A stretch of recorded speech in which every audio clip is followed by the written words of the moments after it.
qui a un grand ministère en Caï, je pense, ça doit être en Caï. Et apparemment, Simplice doit m'aider. Au travers de ces jeunes filles, Simplice a dû connaître ici.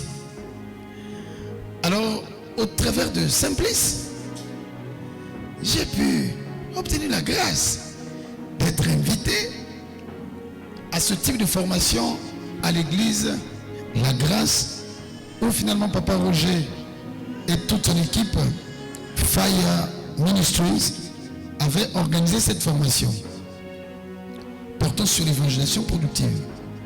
Premier jour, je n'avais pas vraiment le temps par rapport à l'heure que j'ai terminé au bureau, mais le samedi, j'ai dit, c'est le jour de la clôture, et je vais aller honorer cet homme. J'ai reçu l'invitation en premier que je parte l'honorer. Et quand j'arrive, j'avoue que je n'ai passé à peine sur les 5 jours fois 1h20 environ, parfois il arrivait à 1h30 environ d'heures, bien sûr. Ce que j'ai reçu m'a totalement façonné au point où je m'étais dit, à moins d'être un économe ou un économiste naturel, c'est-à-dire ceux qui font de la thésaurisation, ceux qui prennent garde mais n'investissent pas. Et ça s'appelle aussi l'égoïsme. C'est même la sorcellerie, s'il vous plaît. Et j'ai dit, je ne resterai pas avec ce grand péché, cette grande faute, que Papa nous permette d'avoir un peu de son temps et qu'il vienne dire ces choses aussi au berger de mon âme. La particularité dans ce que nous allons suivre ici, à partir d'aujourd'hui jusqu'à samedi, c'est qu'on n'a pas que quelqu'un qui a avalé des versets bibliques et qui vous raconte ce qu'il a lu dans un livre. Ce qui est pour moi un témoignage très capital, mais j'ai écouté quelqu'un qui dit la parole et il dit la vie de cette parole qu'il a vécue. C'est ça qui est très particulier dans cette formation. Du reste, pour les quelques 90 minutes que je l'ai suivi, le témoignage de la parole, et c'est celui-là l'évangéliste. J'ai l'honneur et ce grand privilège. Je ne pourrai pas présenter les autres, ça sera peut-être au dernier jour, je ne sais pas trop, ou demain. Je dirais que j'ai ce grand privilège d'appeler ici l'évangéliste Roger Cocom qui s'approche. On a préparé son micro. Bénisse richement. Le livre, il est là, il est disponible. Vous allez le trouver à l'avant. C'est le livre sur l'évangélisation productive. Il est là au secrétariat. Ce que nous allons enseigner ici, et tout est consigné dans ce livre. Je bénis le Seigneur pour ce privilège qu'il m'accorde. Je travaille souvent avec un planning d'activité annuel. Donc, dans mon planning d'activité annuel, ce n'était pas prévu que je sois ici aujourd'hui.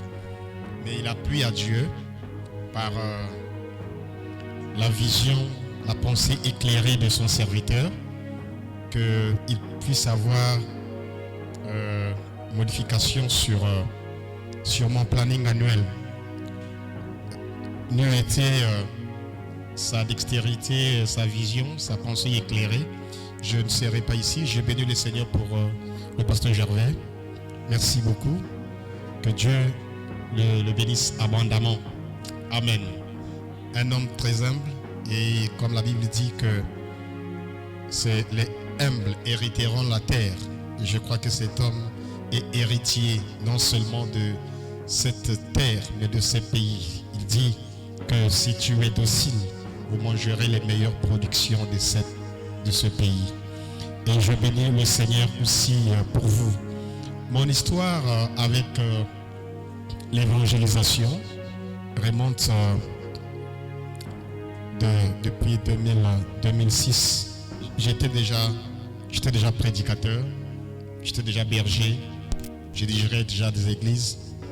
Mais en 2006, quelque chose de spécial, de particulier se passe dans ma vie et ça bouleverse mes habitudes. Amen. À cette époque, j'arrive à Brazzaville en 2006. Mon fils Shalom devait avoir 2 ans. Nous sommes arrivés à Mikalou, dans la Riboya.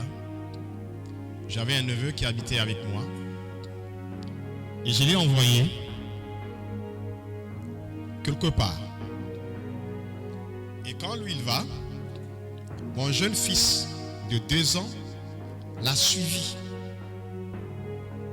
On venait à peine d'arriver, on est arrivé dans le quartier la veille. Donc c'est un nouveau quartier, une nouvelle ville. Les enfants ne connaissent pas encore la ville, ils ne parlent pas lingala. Et quand le neveu arrive, il avance quelque part, il regarde derrière lui, il voit le tout petit. Il dit, mais tu m'as suivi? Papa va te chercher. Retourne auprès de papa. Dans un nouveau quartier, un enfant de 2 ans, ils sont déjà à une certaine distance. Il aurait pu le prendre à la main et continuer avec lui. Mais il a dit, non, non, non, papa va te chercher. Retourne auprès de papa. Il ne connaît pas parler lingala. Il a 2 ans. Il ne connaît pas le quartier. Quand mon neveu revient, je dis, mais où est le petit qui est parti avec toi? Il dit, mais je lui avais dit de retourner auprès de toi. Il est 10 heures. Nous l'avons cherché jusqu'à midi, on ne l'a pas trouvé. On a continué à chercher jusqu'à 14 heures, on ne le trouvait pas. 17 heures, aucune trace de l'enfant. 18 heures, la nuit commençait à venir. 20 heures, il faisait déjà nuit. Aucune trace de l'enfant. 22 heures, l'espoir était perdu de retrouver cet enfant jusqu'à 23 heures. Alors là, il n'a plus l'espoir de retrouver cet enfant. Je suis allé à l'église. Les quelques membres, les frères de l'église étaient en train déjà de m'aider à retrouver cet enfant. Toute l'église était mobilisée à retrouver l'enfant depuis 10 heures jusqu'à 23 heures. On est en train de chercher l'enfant, on ne trouve pas l'enfant. Alors l'unique chose qui me restait à faire, c'était la prière. Je suis allé à l'église, je me suis mis à genoux. J'ai commencé à prier, mais je n'arrivais pas à prier normalement. Amen. Je priais et je pleurais. Je priais, au même moment je priais et je pleurais. Je priais et je pleurais. J'étais désespéré. J'étais complètement désespéré. Alors pendant que j'étais là dans l'église en train de prier et de pleurer, j'ai entendu une voix qui me dit, pourquoi pleures-tu, homme? Il a bien dit, pourquoi pleures-tu, homme? J'ai dit, je pleure parce que mon fils est perdu. Et cette voix continue, il me dit, mais tu pleures parce que tu as un seul fils qui est perdu? Sais-tu combien de fils moi j'ai perdu? Alors là, je reconnais cette voix. Quand il me dit, tu pleures un seul fils qui est perdu. Sais-tu combien de fils moi j'ai perdu? Je reconnais la voix là. Je dis, mais toi tu es Dieu? Moi je ne suis pas Dieu. Et lui me dit, mais toi tu es humain, je ne suis pas humain. J'ai dit, Seigneur, s'il te plaît, à part la blague, mon fils est perdu. J'ai dit, Seigneur, à part la blague, mon fils est perdu, je vais retrouver mon fils. Vous savez, parfois lorsque Dieu veut communiquer l'urgence dans notre cœur, il produit certains événements. Vous ne pourrez jamais ressentir quelque chose, la douleur que ça fait si vous n'êtes jamais passé par là. Si vous n'avez jamais perdu un parent proche, même quand tu vois quelqu'un en train de pleurer, tu sais qu'il souffre, mais tu ne peux pas ressentir la douleur qu'il ressent. Une autre femme qui a perdu son enfant. Si cette femme n'a jamais perdu un enfant, ou bien elle n'a jamais mis au monde, elle peut connaître la douleur, mais elle ne peut pas ressentir la même chose. C'est une femme seulement qui est déjà passée par la maternité, qui connaît qu'est-ce que cette douleur ça fait. Amen. Si vous avez déjà une fois souffert d'un mal de dents, quelqu'un a déjà souffert d'un mal de dents? Quand tu vois quelqu'un en train de souffrir des mal de dents, même s'il ne t'explique pas ce qu'il ressent, tu te mets déjà à sa place. Alléluia. Alors, j'ai compris que Dieu voulait me communiquer l'urgence de cette affaire de l'évangélisation. Il me dit, tu pleures pour un seul fils qui est perdu. Sais-tu combien de fils, moi, j'ai perdu? Il me dit, mais toi, tu es un homme, je ne suis pas un homme. Moi, j'ai dit, toi, tu es un Dieu, moi, je ne suis pas Dieu. Et tu peux trouver tes fils comme tu veux. Il dit, mais si tu veux retrouver ton fils, aide-moi à retrouver mes fils.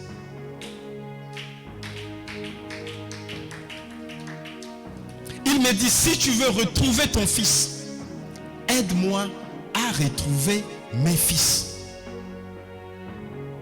Là, j'ai dit, Seigneur, me voici, envoie-moi. C'est là où mon histoire avec l'évangélisation a commencé. Le Seigneur me dit, donne-moi tes nuits et donne-moi tes jours. J'ai essuyé mes larmes. Je n'ai pas encore retrouvé l'enfant, mais j'ai senti une certaine paix au fond de mon cœur. J'ai essuyé mes larmes. Les frères étaient devant, ils m'attendaient dehors, devant l'église. J'ai dit bien, l'enfant n'est pas mort. On va le retrouver tout à l'heure. J'ai dit, on va se séparer des équipes. Vous allez par là, vous allez par là. Et moi, je vais y aller à la Radio Liberté. C'est pas trop loin. Et quand moi j'arrive à la Radio Liberté, il est déjà minuit dépassé. La dame qui était là me dit, ben, c'est vrai, on peut faire un communiqué, mais il y a la gendarmerie de Liberté aussi qui est tout juste là à côté. Donc va d'abord, souvent, les enfants qui se perdent, on les ramène là. Donc si tu ne trouves pas, tu viens au lieu que je prenne ton argent pour rien. Minuit dépassé. Quand j'entre, j'ouvre le portail de la gendarmerie. J'entends un cri. Papa! Et quand je regarde, c'est mon fils qui vient en courant avec un paquet de biscuits à la main. Il ouvre son paquet de biscuits, il me donne un biscuit, il me dit, papa, mange. Je dis, mais qui t'a donné les biscuits? Il me dit, la tantine là. Tantine là, c'est une gendarmerie qui était là, qui était de permanence. Donc le gamin était perdu à la gendarmerie, il y a la télé. On lui donne à manger, le gendarme lui achète du jus, on lui fait à manger, il regarde la télé. Le Seigneur me dit, tu vois ton fils, il est perdu. Mais il ne sait pas qu'il est perdu. Il est à la gendarmerie. Dans la gendarmerie, il y a la télé. Quand il a faim, les gendarmes lui donnent à manger. Il veut boire, on lui donne à boire. Il est perdu. Mais il ne s'inquiète pas, il ne sait pas qu'il est perdu. Le Seigneur me dit, j'ai des enfants qui sont perdus dans le monde, dans la boisson, dans l'alcool, dans le sexe, dans l'impudicité, dans la fornication. Ils sont perdus, mais ils ne savent pas qu'ils sont perdus. Ils sont perdus dans le monde, mais ils ne savent pas qu'ils sont perdus. Regarde ton fils, il est égaré, il est perdu, mais il est insoucieux. Il ne sait pas qu'il est perdu. Il est là, dans un poste de police, en train de regarder la télé, en train de manger, en train de boire. Il n'est pas inquiet. Parce qu'il ne sait pas qu'il est perdu. Va dire à mes fils dans le monde qu'ils sont perdus, mais ils ne savent pas qu'ils sont perdus. Alors, on me dit, c'est vous le père de l'enfant? J'ai dit oui. On me dit, ok, ben, venez, vous devez... il y a une amende de police à payer et puis vous retirez votre fils. C'est mon propre fils.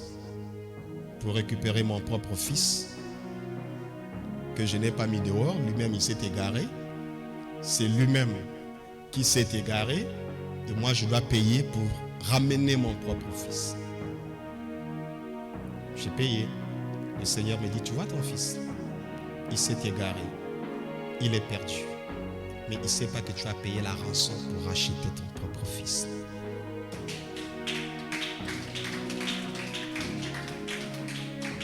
C'est lui qui s'est égaré.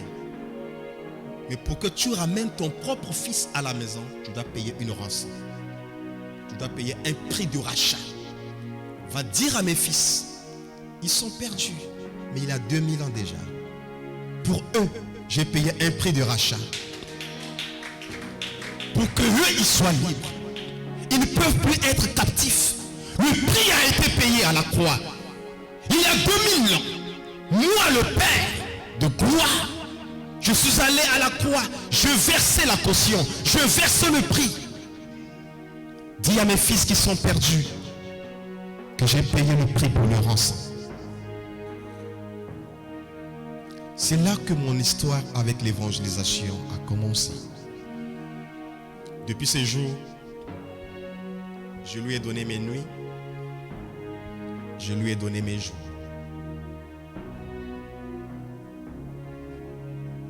Ma femme est là. Cette année, c'est peut-être la première année que nous avons passé la bonne année ensemble. Depuis que nous sommes ensemble. Je suis toujours parti. Et même là, nous avons passé la bonne année ensemble parce que je suis arrivé le 30. Amen. Parce que je suis arrivé le 30. Je ne suis jamais là. Je suis toujours parti. Et là, comme venait de dire tout à l'heure l'homme de Dieu, nous sommes en train de faire le tour du Congo en 70 jours. Tout le Congo. On commence au nord, on vient terminer à Pointe-Noire pendant 70 jours. Et c'est depuis 2006, c'est comme ça. Pourquoi y a-t-il cette urgence? Et c'est cette urgence qui nous réunit ici ce soir de parler de l'évangélisation. Et nous voudrons parler ici de l'évangélisation productive. C'est quoi l'évangélisation? L'évangélisation, c'est, nous présentons les évangiles comme, les évangiles présentent l'évangélisation comme une mission à accomplir.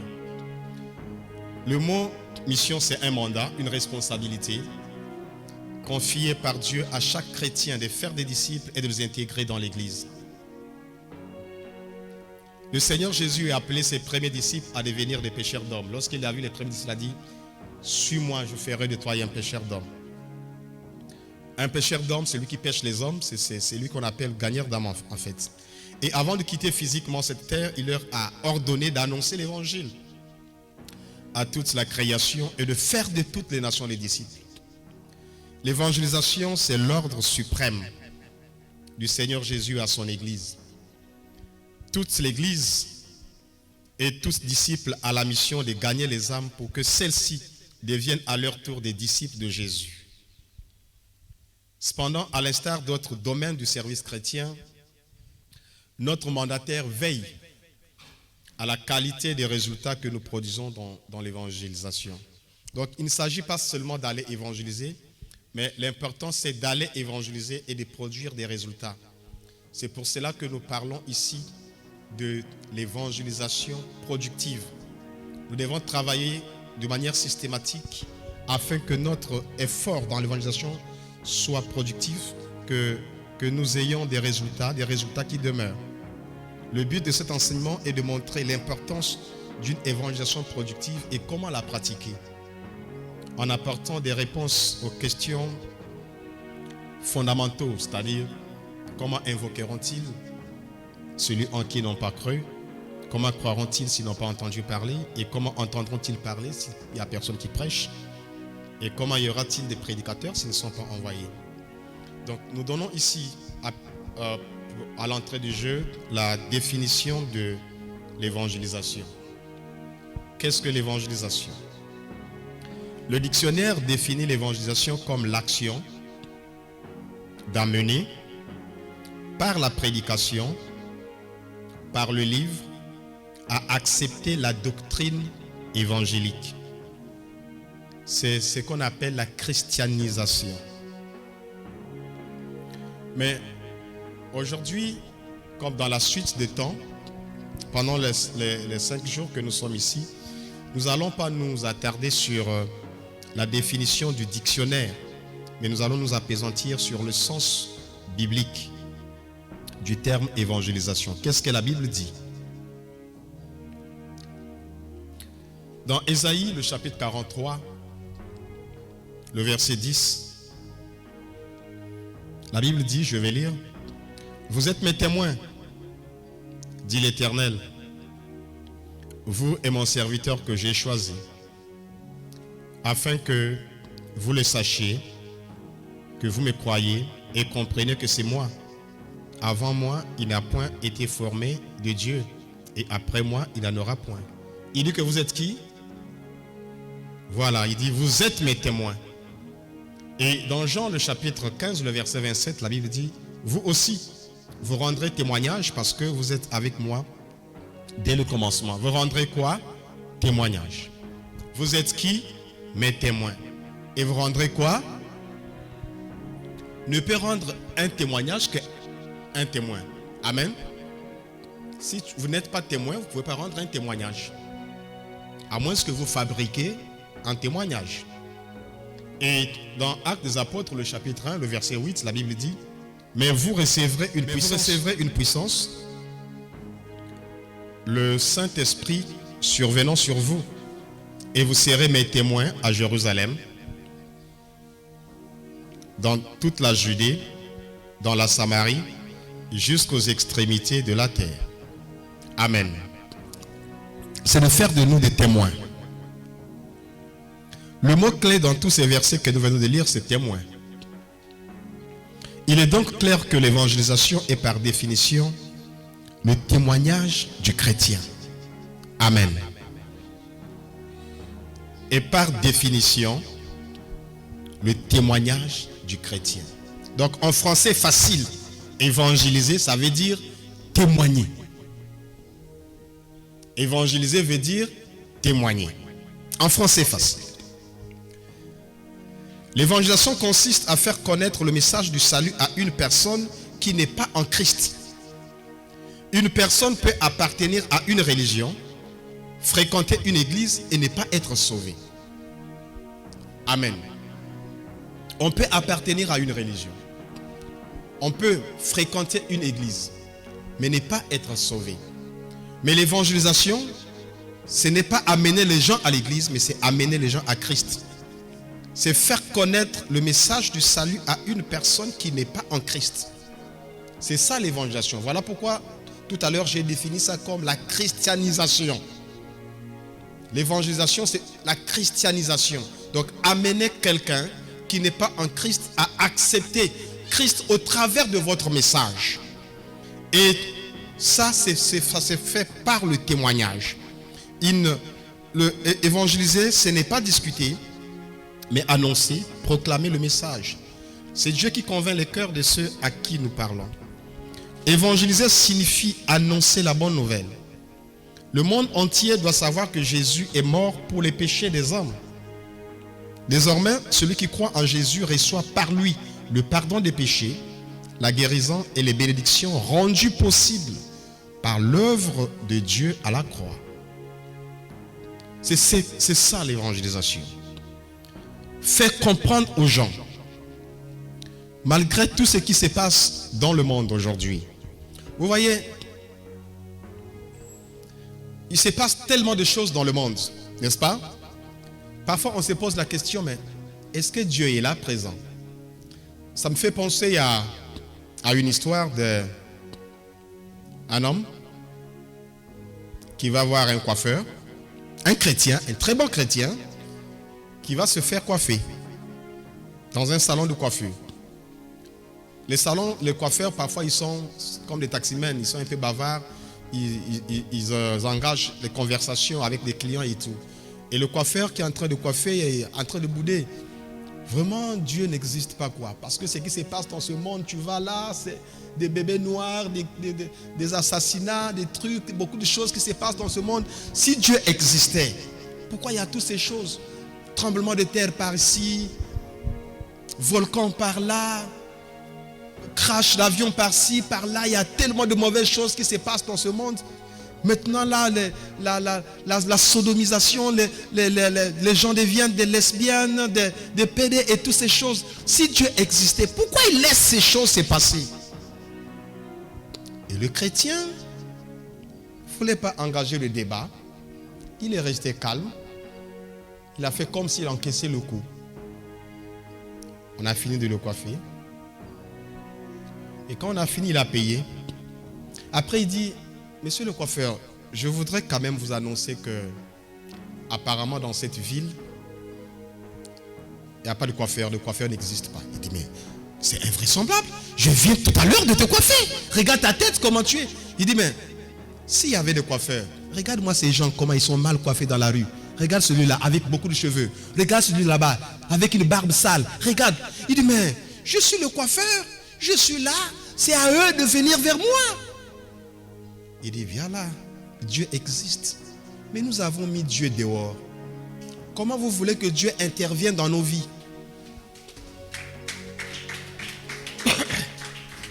Vous êtes là, vous êtes coiffeur. Mais il y a des gens qui sont mal coiffés dans la rue. Vous êtes coiffeur, mais devant votre salon de coiffure, il y a des gens qui ont une barbe mal taillée.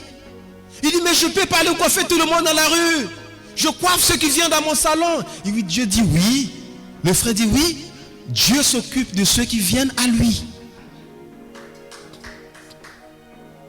Ceux qui viennent à lui, la Bible dit que le nom de l'Éternel est une tour forte. Le juste s'y réfugie et se trouve en sûreté. Nous avons mis Dieu dehors. Dans nos systèmes scolaires, on a mis Dieu dehors. Dans nos économies, on a mis Dieu dehors. Dans nos projets, dans ce que nous faisons, nous avons mis Dieu dehors. Et comment vous voulez que Dieu intervienne là où nous l'avons mis dehors? Donc, comme ce coiffeur qui a son salon de coiffure, les gens sont mal coiffés dehors, mais les gens ont besoin de Dieu. Mais il faudrait qu'il y ait quelqu'un pour leur dire, voilà, Dieu est là. Qu'on les amène vers le coiffeur pour que le coiffeur le coiffe. Qu'on amène ces gens vers Dieu. Alléluia. C'est ça le but de l'évangélisation. Donc, en définitive, nous avons dit que l'évangélisation c'est quoi? C'est le témoignage. Amen. C'est le témoignage de quoi? Petit a, l'évangélisation, c'est le témoignage d'une expérience personnelle. Petit a, l'évangélisation, c'est le témoignage d'une expérience personnelle. Nous allons lire dans le psaume 66, le verset 16, la Bible dit, « Venez, écoutez, vous tous qui craignez Dieu, et je vous raconterai tout ce qu'il a fait à mon âme. » Alléluia. Il dit, venez, écoutez, vous tous qui craignez Dieu, et je vous raconterai tout ce qu'il a fait à mon âme. On a dit que petit a, l'évangélisation c'est quoi? C'est le témoignage d'une expérience personnelle. Vous voulez évangéliser? Vous pouvez commencer par votre propre témoignage personnel. Avant de commencer mon enseignement ce soir, je vous ai donné mon petit témoignage de mon histoire avec l'évangélisation et Banagindéni. Je ne suis pas devenu évangéliste comme ça, je dors, je me réveille, évangéliste. J'ai une histoire. Amen. Ça a commencé quelque part. Je vous ai donné l'histoire de mon appel à l'évangélisation. On doit avoir une expérience personnelle. Tu as un témoignage personnel qui peut amener quelqu'un à croire en Dieu. C'est que Dieu a fait dans ta vie. Le témoignage dont il s'agit ici, vous savez, les témoignages d'aujourd'hui ne glorifient plus Dieu de manière à convaincre les âmes à changer de vie. Parce que les témoignages sont devenus tellement matérialistes. Yebisa bango, amen. Nazwili bala, amen. Yebisa bango, amen. C'est juste des témoignages comme ça maintenant. Mais quel jour, la Bible dit dans Acte 19 que ceux qui avaient pratiqué des arts magiques venaient confesser publiquement ce qu'ils avaient fait. Et on a brûlé leurs livres en public. On a estimé le prix à un grand prix où les pécheurs viennent prendre un micro avec des larmes. Bandeko, alléluia, amen. Nazala kindumba, naboma kilibala ya boye. Tout ça, j'ai fait comme ça. Vraiment, j'ai écouté la parole de Dieu. J'ai donné ma vie au Seigneur. Je suis devenu une nouvelle créature. On voit ça encore dans nos églises.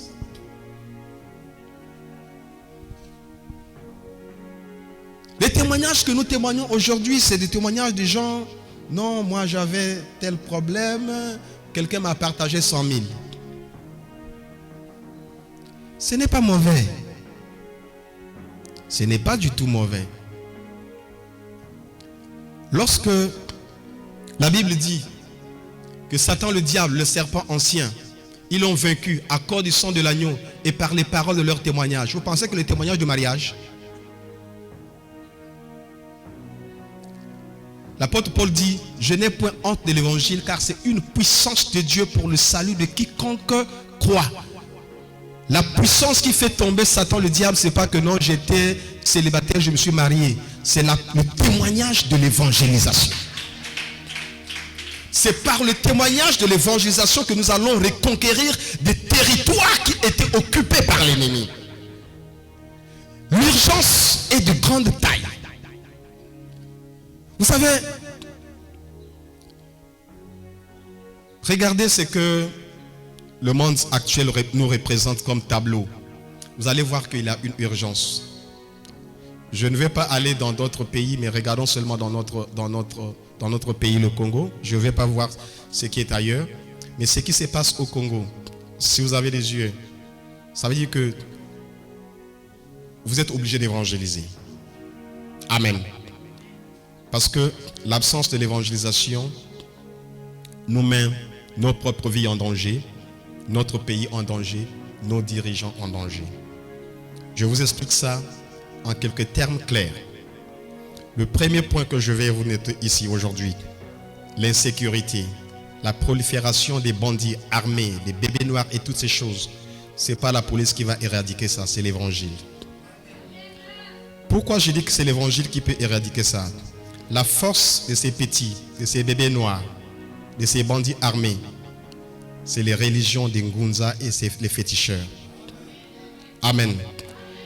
S'il y a 100 bébés noirs, 98% a un câble rouge qu'un Ngunza lui a donné. Et ces Ngunza leur ont fait comprendre qu'ils sont invincibles. Voilà pourquoi même quand la police est en train de les abattre, ils avancent. Parce qu'on leur a fait comprendre que nous avons des pouvoirs traditionnels de nos ancêtres. Nous avons des pouvoirs traditionnels de nos ancêtres. Et avec ça, même si la police peut tirer sur toi, tu ne vas pas mourir. Voilà pourquoi, malgré qu'on les tue, mais ils se multiplient de plus en plus. Vous allez les tuer ici, mais ils ne vont pas se décimer. Ils vont continuer. Ils vont vous attaquer. Vous venez avec les Kalachnikov, ils vont vous attaquer avec des pierres. Pourquoi? C'est qu'on leur a fait comprendre la religion traditionnelle est en train de prendre de l'ampleur. Et quand vous allez dans les rues, dans les bistrots, vous allez voir des prédicateurs des Ngunza qui sont en train maintenant de prendre de l'ampleur. Ils sont maintenant en train de prendre de l'ampleur. Ça c'est de 1. De 2. L'islam est en train de gagner du terrain. Si on prend toutes les églises de réveil de Pointe-Noire, on prend tous les chrétiens, vous les mettez ensemble, un vendredi, prenez tous les musulmans, nous sommes une goutte d'eau devant le nombre de musulmans de Pointe-Noire. On ne représente rien. Mais nous sommes un pays chrétien, dit-on. Un pays chrétien, mais en majorité islamisé. Nous ne sommes rien. Je suis allé dans la Bouenza. Quelqu'un a déjà été dans la Bouenza ici? Dans des petits villages dans la Bouenza, entre Madingu et Nkayi, des petits villages Bodisaki, Palanga, Pika et tout, avec des mosquées sur la route nationale. Des mosquées sur la route nationale. Là où il n'y a même pas une église catholique, il y a la mosquée. Si vous voyez un village là où il n'y a pas une église catholique, c'est que c'est grave. Catholique, au moins, il y en a partout. Mais il y a des villages au Congo où il n'y a pas l'église catholique, mais il y a une mosquée. Je suis allé à Kibangu, village Polignari avec Sem, n'est-ce pas? Là où vous dormez, il n'y avait pas quelqu'un qui faisait Allah Akbar 5 heures du matin. Dans un petit village reculé, l'islam est implanté. Aujourd'hui, vous savez combien de chefs d'État ont perdu le pouvoir en RCA voisin. Au début, ce n'était pas une guerre politique. Le Balaka, anti-Balaka. C'était religieux d'abord. Les chrétiens et les musulmans. Mais 3 hommes d'État ont perdu le pouvoir déjà. 3 présidents sont déjà passés par là. l'insécurité et tout ça. Ça a commencé comme ça. Ils arrivent comme ça. Là, ils sont en train d'arriver. Nous leur laissons le terrain. Ils vont s'installer au Congo. Et après, tous les grands pays musulmans que vous voyez, que ce soit en Asie, que ce soit en Europe, partout, ce sont les pays que les apôtres de Jésus ont christianisés au 1er siècle. Au 1er siècle, l'apôtre Paul, les autres apôtres, ils ont évangélisé tous ces pays. La Mésopotamie, l'Asie, tous ces pays-là, l'Irak, tout ça là, c'était des pays chrétiens après Jésus. Mais quand on a levé le pied de l'évangélisation, l'ennemi a fait quoi? Il a occupé le terrain. L'évangélisation, c'est un travail de conquête de territoire. Amen. Ce que nous appelons aujourd'hui, on prend nos baffes, on amène quelque part, on dit croisade. La croisade, on ne faisait pas ça avant avec les baffes, on faisait ça avec les épées. Les sangs coulaient. C'était une guerre, la guerre des croisés. Alléluia. Donc l'évangélisation va faire que, je voulais dire l'absence de l'évangélisation va faire que, nous soyons en insécurité dans notre pays. 2, nous détruisons nos propres vies, nos propres enfants. Nous avons des enfants dans nos maisons. Si nous n'évangélisons pas, qu'est-ce que ces enfants vont devenir demain? Le danger est que nous perdons nos propres enfants. Mais on dit, mais moi je ne connais pas évangéliser, je ne connais pas prêcher. L'évangélisation petit A, c'est quoi? C'est le témoignage d'une expérience personnelle. David a dit, venez, vous qui craignez Dieu, je vous raconterai ce qu'il a fait à mon âme. Dis d'abord ce que Dieu a fait à toi. Tu dois avoir un chrétien, n'importe quel chrétien, doit avoir une expérience personnelle avec Dieu. Tu dois avoir une expérience personnelle avec Dieu. C'est ça, ton témoignage commence par là. L'évangélisation commence par ton expérience personnelle avec Dieu. Le jour que tu es né à la maternité, tu n'avais même aucun souvenir, mais tu connais ta date de naissance à la maternité. Mais ta nouvelle naissance, tu connais la date? Puisque ça, au moins, ça dépend de toi. La date qui ne dépend pas de toi, tu connais. Quand tu es né à la maternité, ça ne dépend pas de toi. On t'a seulement raconté que tu es né telle date. Et c'est ton anniversaire. N'est-ce pas? La date que tu fêtes l'anniversaire là. Comment tu sais que c'est ça? On t'a dit. On t'a dit. Et tu as cru. Et tu fêtes ton anniversaire là. Or, une date, une naissance qui dépend de toi, c'est ta nouvelle naissance. Mais cette date, tu ne la connais pas. C'est que tu n'es pas né de nouveau. Quelqu'un qui ne connaît pas sa date de naissance, c'est qu'il n'est pas encore né. Si tu es né de nouveau, tu aurais su quel jour tu es né de nouveau. C'est un événement. La nouvelle naissance, c'est un événement. Rencontrer Dieu, c'est un événement. Quelqu'un ne peut pas rencontrer le Seigneur et ne pas rentrer dans les annales de l'histoire de Dieu. Lorsqu'il y a une véritable rencontre avec le Seigneur, quelque chose doit se passer. Quel est le jour où tu as eu une expérience personnelle avec le Seigneur ton Dieu? Je ne parle pas du jour où tu avais la fièvre, tu es guéri.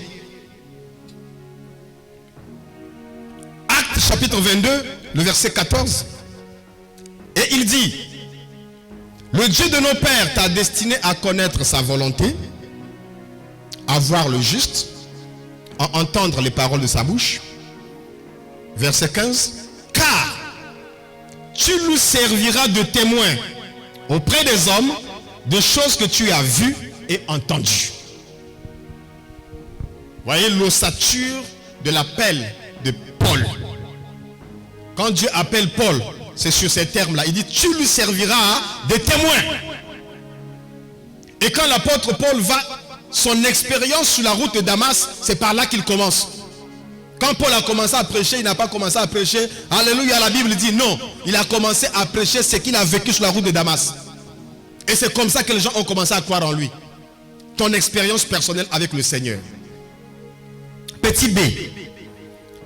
Le témoignage des œuvres de Dieu. Le psaume 71, le verset 16 à 17, la Bible dit, je dirai tes œuvres puissantes, Seigneur éternel, je rappellerai ta justice, la tienne seule, Oh Dieu, tu m'as instruit dès ma jeunesse et jusqu'à présent j'annonce tes merveilles. Amen. Tu m'as instruit dès ma jeunesse et jusqu'à présent j'annonce tes merveilles. Je dirai tes œuvres puissantes. Donc, le deuxième aspect de témoignage, en ce qui concerne l'évangélisation, c'est témoigner des œuvres de Dieu. Amen. Comme ce que je dis au début là, c'est pas vilain, mais c'est pas l'essentiel. Dieu a fait de grandes choses, tu peux témoigner, ça va édifier quelqu'un. Amen. Ce que Dieu a fait pour toi, ça peut édifier quelqu'un. Petit C, le témoignage de la justice et du salut. Le psaume 71, le verset 15, la Bible dit: ma bouche publiera ta justice, ton salut, chaque jour, car j'ignore quelles en sont les bornes. Ma bouche publiera ta justice. Nous devons, pour évangéliser, aller simplement dire aux gens que Dieu est bon, Dieu est juste. Dieu a tant aimé le monde. Ça, c'est un verset facile à dire. Est-ce que c'est difficile ça? Alléluia, amen. Dieu a tant aimé le monde, il a donné son Fils unique afin que quiconque croit en lui ne périsse pas. L'évangélisation, ça allait dire aux gens que Dieu est juste. On n'a pas besoin de gros baratins dans l'évangélisation. Petit D, le témoignage de la loi divine. Le psaume 119, le verset 13. De mes lèvres, je numère toutes les sentences de ta bouche. Et le verset 46, il dit: je parlerai de tes préceptes devant les rois, je ne rougirai point. Amen. Je ne rougirai point. Petit E, le témoignage de la foi. 2 Corinthiens, le chapitre 2, le verset 13. Et comme nous avons le même esprit de foi qui est exprimé dans cette parole de l'écriture, j'ai cru, c'est pourquoi j'ai parlé. Et nous aussi nous croyons, c'est pour cela que nous parlons. Si tu ne évangélises pas, c'est que tu ne crois pas. Si tu as peur d'évangéliser, c'est que tu n'as aucune conviction en toi. L'apôtre Paul dit: j'ai cru, voilà pourquoi j'ai parlé. Parce que c'est de l'abondance du cœur que la bouche parle. Si ton cœur est rempli de la parole de Dieu, tu parleras de ça à quelqu'un. J'ai cru, voilà pourquoi j'ai parlé. La Bible dit ici, nous disons ici que l'évangélisation, c'est le témoignage de la foi. Nous aussi, nous avons cru. Voilà pourquoi nous parlons. Si tu as cru en Dieu, tu parleras de Dieu. Amen. Amen. Il y a beaucoup de femmes dans cette salle, mais je crois à une seule femme, à la mienne. Voilà pourquoi je parle d'elle. Amen. Je parle d'elle parce que je crois en elle. Amen. Tu peux être belle comme tu veux, mais elle, je vais parler d'elle parce que je crois en elle. Amen. Donc quand je crois en Dieu, je parlerai de Dieu parce que je crois en lui. Alléluia. Je parlerai de celui en qui j'ai cru. Petit F. Le témoignage du message complet de la nouvelle vie. En version français courant, acte 5, le verset 20, il dit: allez dans le temple et annoncez au peuple tout ce qui concerne la nouvelle vie. L'évangélisation, c'est amener quelqu'un, parler de quelqu'un, des choses qui concernent la nouvelle vie. Qu'en dehors de cette vie-ci, il y a une vie qui est meilleure. Amen. Tout ce que nous faisons ici, la Bible dit que si c'est seulement pour les choses de ce monde que nous croyons en Dieu, nous sommes les plus malheureux de tous les hommes. Amen. Nous, évangéliser, c'est annoncer l'espérance de la vie éternelle. Les gens sont là frustrés, au bord du stress, déprimés, opprimés, comprimés, oppressés, compressés. Mais il n'y a que la cure de l'évangélisation qui peut les amener à espérer une vie meilleure, au-delà de tout. Parce que l'évangélisation, c'est la bonne nouvelle. Le monde est habitué à entendre tellement de mauvaises nouvelles. Amen. Tous les jours, quand on allume la télé, c'est les mauvaises nouvelles. Là-bas, il y a eu ceci, ici, ça. Mais la bonne nouvelle, c'est la parole de Dieu. L'évangélisation est la bonne nouvelle. Annonce à quelqu'un la bonne nouvelle. La bonne nouvelle qui va réjouir son cœur en dehors des déboires qu'il est en train de passer sur la terre. Il y a quand même une bonne nouvelle. Dire-lui que Christ en toi, c'est l'espérance de la gloire. Tu galères aujourd'hui, c'est vrai, mais je suis venu y annoncer que Christ en toi, c'est l'espérance de la gloire. L'évangélisation, c'est le témoignage complet d'une nouvelle vie. Qu'en dehors de cette vie que tu mènes, il y a une vie qui est meilleure.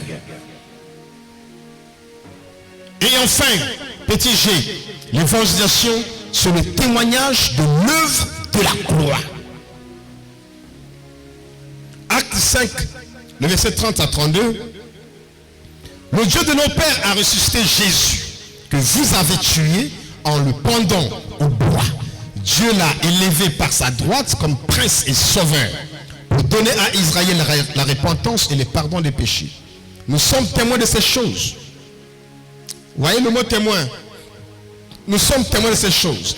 De même le Saint-Esprit que Dieu a donné à ceux qui lui obéissent. Et 1 Corinthiens 1, 18, il dit, car la prédication de la croix est une folie pour ceux qui périssent. Mais pour nous qui sommes sauvés, elle est une puissance de Dieu. Évangéliser, c'est parler de l'œuvre de la croix. Qu'est-ce que Jésus a fait à la croix? Pourquoi Jésus est allé à la croix? Expliquer seulement l'œuvre de la croix à quelqu'un, c'est évangéliser. Est-ce que c'est compliqué? Tu vois, c'était pas compliqué. Tu vas commencer quand? Mais voilà, je savais que c'était pas compliqué. Pourquoi évangéliser? Romains le chapitre 10, le verset 13 à 15. Tout à l'heure, je vous disais que le monde est dans un grand chaos. Amen. Le monde est dans un grand chaos. Mais la Bible nous dit que quiconque invoquera le nom du Seigneur sera sauvé. Quiconque invoquera le Seigneur sera sauvé. Mais comment invoqueront-ils celui en qui ils n'ont pas cru? Et comment croiront-ils en celui dont ils n'ont pas entendu parler? Et comment entendront-ils parler s'il n'y a personne qui prêche?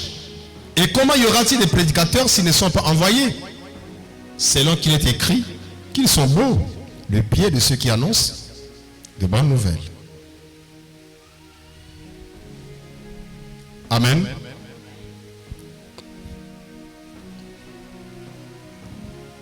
Est-ce que vous savez pourquoi on m'a changé de micro? Vous savez pourquoi on m'a changé de micro? Non? Est-ce que vous avez entendu quelqu'un me dire de changer de micro? On m'a changé de micro parce qu'il y avait une masse, n'est-ce pas? Les techniciens m'ont envoyé un message pour me dire votre micro crée la masse. Et j'ai changé de micro. Amen. Donc si ce message n'est pas parvenu, on pouvait causer un mauvais son. Il fallait que le message arrive et que j'obéisse au message et j'ai un meilleur son. Les gens sont dans des problèmes, mais on ne va pas, les gens ne s'en sortent pas. Pourquoi? Parce qu'il n'y a pas quelqu'un qui leur annonce le message. Donc si le technicien n'a pas trouvé un moyen de m'envoyer ce message, j'allais continuer à souffrir avec mon micro qui fait la masse. Et vous aussi, vous auriez un mauvais son en retour. Il fallait qu'un message arrive, mais je dois aussi obéir au message.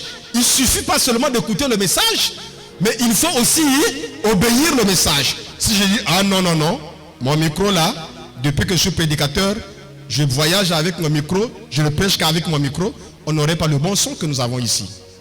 Amen. Je reçois le message et j'obéis au message. Donc, la jeune fille qui m'a amené ce message, c'est un évangéliste qui est venu me demander de changer de vie, de changer de façon de faire. Et quand je lui ai obéi, cela est bénéfique non seulement pour moi, mais aussi pour vous. Donc, le monde est là. Pour être sauvé, il faut invoquer le nom du Seigneur. Mais comment invoquer le nom du Seigneur si on ne connaît pas le Seigneur? Amen. Mais comment on va connaître le Seigneur si on ne nous parle pas du Seigneur? Mais qui va nous parler du Seigneur s'il n'y a pas de gagneur d'âme? Et comment y y aurait-il des gagnants d'âmes s'ils ne sont pas envoyés? Donc pour que les gens soient sauvés, il faut qu'ils invoquent le nom du Seigneur. Mais ils ne peuvent pas invoquer le nom du Seigneur tant que quelqu'un ne leur parle pas. C'est ça le but de l'évangélisation. Le but de l'évangélisation, c'est de convaincre les hommes à changer de vie. Dans 2 Corinthiens, le chapitre 5, le verset 11, la Bible dit: connaissant donc la crainte du Seigneur, nous cherchons à convaincre les hommes. Dieu nous connaît. Et j'espère que dans vos consciences, vous nous connaissez aussi. Nous cherchons à convaincre les hommes. Amen. Vous voyez, il y a un monsieur qui faisait les staffs. Vous connaissez les staffs, non? Il était monté sur son échafaudage à près de 6 mètres. C'était une maison très haute. Et il avait fait un joli dessin. Très joli. Et il était sur son échafaudage. Il contemplait l'œuvre merveilleuse qu'il a faite. Il dit, c'est moi qui ai fait ça. 6 mètres de haut sur l'échafaudage. Vous comprenez ce que ça veut dire? Et il était là, il reculait. Il reculait. Il reculait. Il ne regardait pas derrière lui. Jusqu'à ce qu'il est arrivé carrément au bord. Tellement obnubilé par la merveilleuse chose qu'il avait faite. Alors il y a quelqu'un qui travaillait avec lui. Il s'est dit, waouh, qu'est-ce que je vais faire ici pour sauver cet homme qui ne mourut pas? Il a pris un seau plein de peinture. Il a lancé. Le gars qui était en train de reculer en admirant, quand il a vu la peinture salir, mais qui a fait ça? Il dit, chef, vous étiez en train de mourir.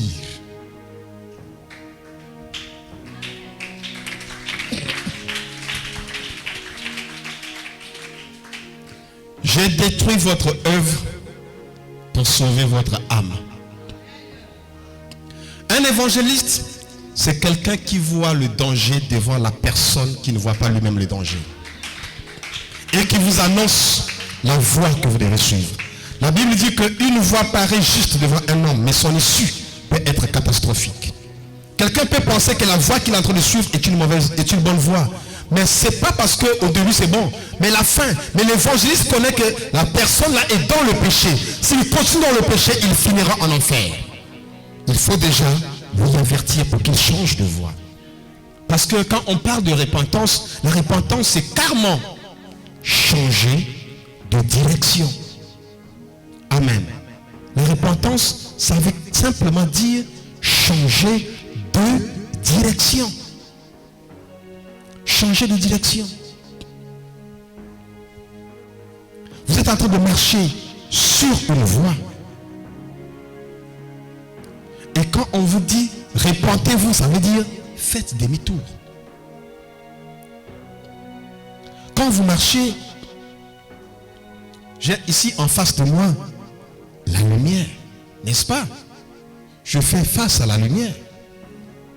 Et à supposer que devant moi, ici, quand je tourne le dos à la lumière, ça veut dire que je marche dans le noir. Amen. Vous voyez, là je peux voir ma silhouette devant moi parce que j'ai tourné le dos à la lumière. Je peux voir ma silhouette devant moi, j'ai tourné le dos à la lumière. Et quand je marche dans ma silhouette, dans l'ombre. Mais pour que cette silhouette-là se retourne derrière moi, il faudrait que moi, je fasse face à la lumière. Amen. Quand je tourne le dos à la lumière, je marche dans le noir. Et c'est ça le but, en fait, de la repentance. La repentance, pour nous, ça consiste simplement à changer de direction, à dire que là, j'étais là, je regardais une autre direction, maintenant je dois regarder la direction, et la direction que je dois suivre, c'est Jésus. Jésus a dit, je suis la véritable lumière qui, en venant dans le monde, éclaire tout homme. Mais on ne peut pas parler d'une véritable lumière s'il n'y a pas une fausse lumière. Quand on dit véritable lumière, c'est qu'il y a une autre lumière qui n'est pas la véritable lumière. Et c'est ça, la véritable lumière que nous présentons aux gens. Et cette lumière, c'est Jésus. Alléluia.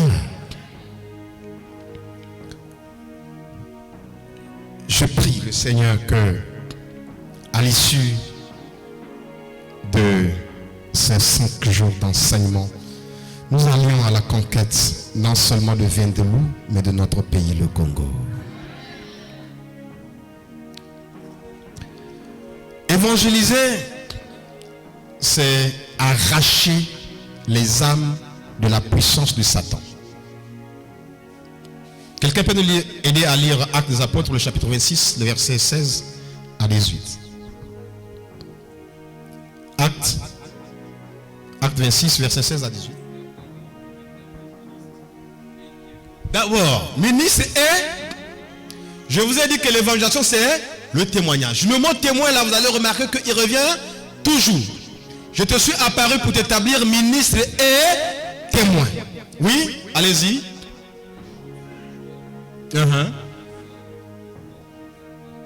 Oui.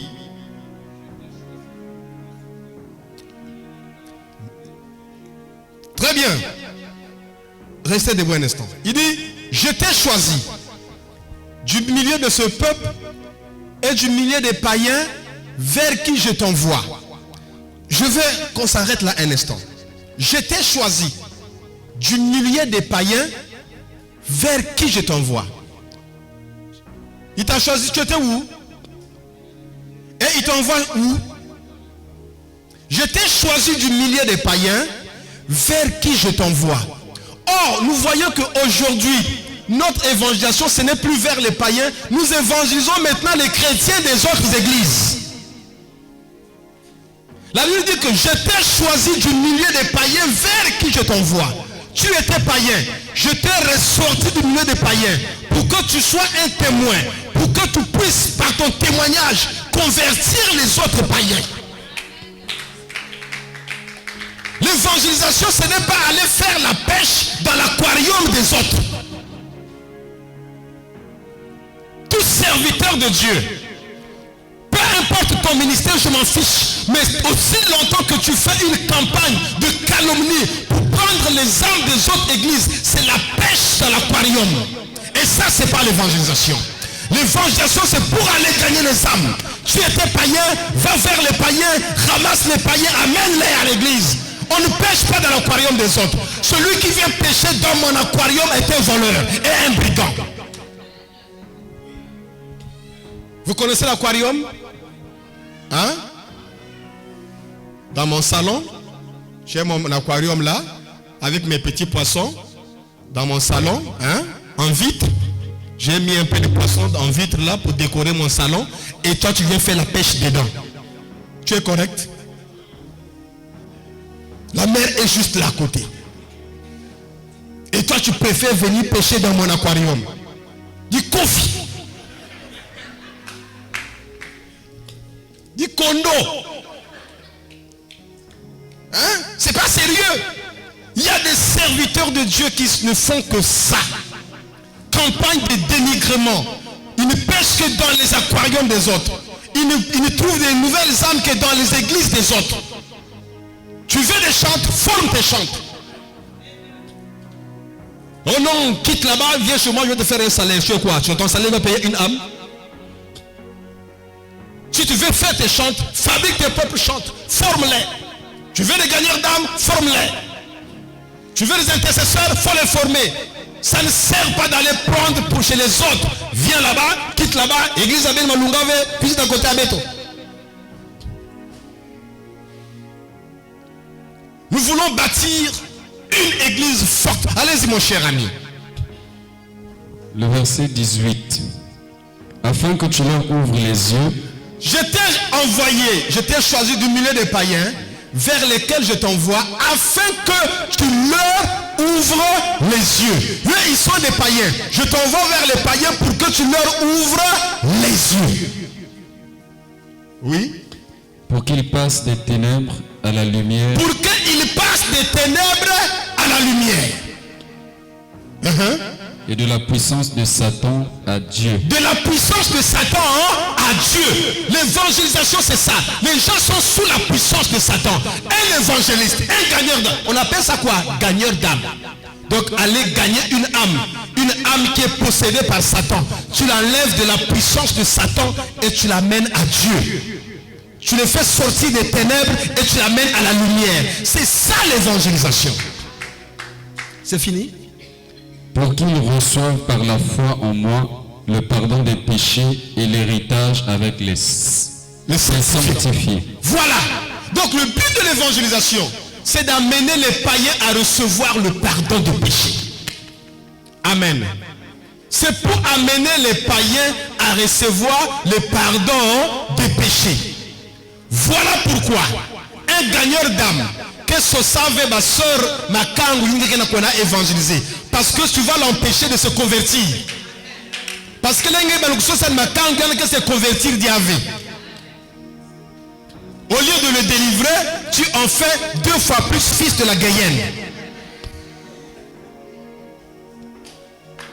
La Bible dit dans le livre de Matthieu, il dit que vous parcourez ciel et mer, terre et mer, pour en faire des prosélytes. Mais quand vous avez possédé, vous en faites 2 fois plus fils de la Guyenne.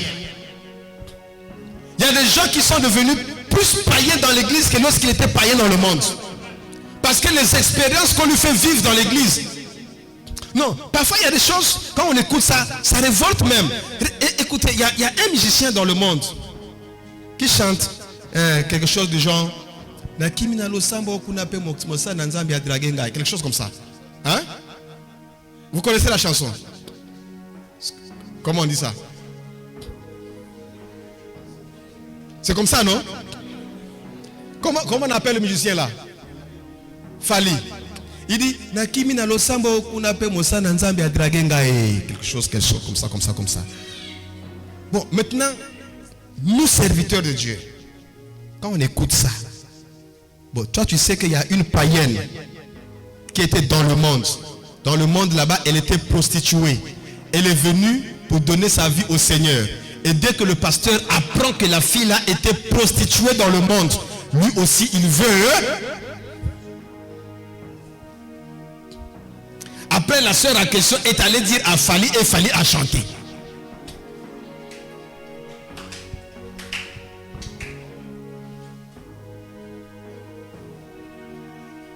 Vous voyez? Donc la sœur a dit non, cette vie que je chante de maintenant, ce n'est plus une bonne vie ça. Je dois donner ma vie au Seigneur. Je dois aller à l'église. Il arrive à l'église, pasteur, qu'est-ce qui se passe? Non, pasteur, na bongoli motema, na komo osambela, na tiki masumu, parce que ngandengo moninga boyi. Je couchais avec les hommes n'importe comment. Et moi, quand je te prends en charge, tu vas chasser ta femme. Le pasteur apprend ça et dit, ah, ça, c'est bon, moi aussi. Finalement, c'est que je fuis là-bas, je viens ici, ça devient grave. Amen. Tu fuis la pluie pour venir se cacher dans l'océan? On ne fait pas comme ça. La Bible dit, c'est que afin que tu leur ouvres les yeux pour qu'ils passent des ténèbres à la lumière, de la puissance de Satan à Dieu, pour qu'ils reçoivent par moi, par la foi en moi, le pardon des péchés et l'héritage avec les sanctifiés. Donc l'évangélisation, c'est amener les gens qui sont sous la puissance de Satan, vous les amenez à la puissance de Dieu. Les gens qui sont dans les ténèbres, vous les amenez à la lumière. Ceux qui sont dans l'aveuglement, ceux qui ne voient pas, vous leur ouvrez les yeux par le collier de la parole. Amen. Vous leur ouvrez les yeux par le collier de la parole, afin qu'ils voient briller la splendeur de l'image de Christ sur leurs pieds. Alléluia. C'est ça l'évangélisation. Rendez grâce au Père qui nous a rendu capables d'avoir part à l'héritage des saints, dans la lumière, qui nous a délivrés de la puissance des ténèbres et nous a transportés dans le royaume du Fils de son amour. Le verbe ici, c'est transporter. Si Dieu il nous transporte dans le royaume du Fils de son amour, mais le gagneur d'âme, c'est le convoyeur que Dieu utilise pour dire amène-moi ces colis là-bas. Alléluia. C'est Dieu qui délivre, mais c'est toi que Dieu envoie.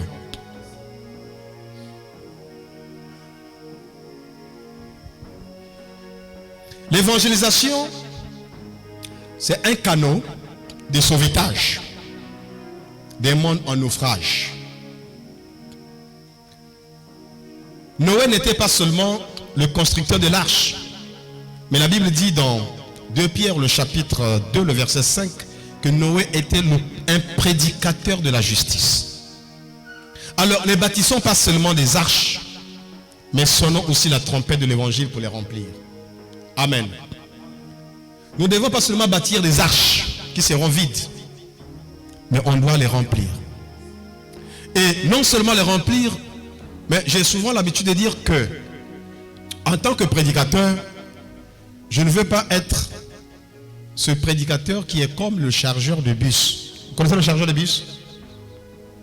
Il ne va pas dans le bus. Il charge. Le bus est plein. Il attend un autre bus.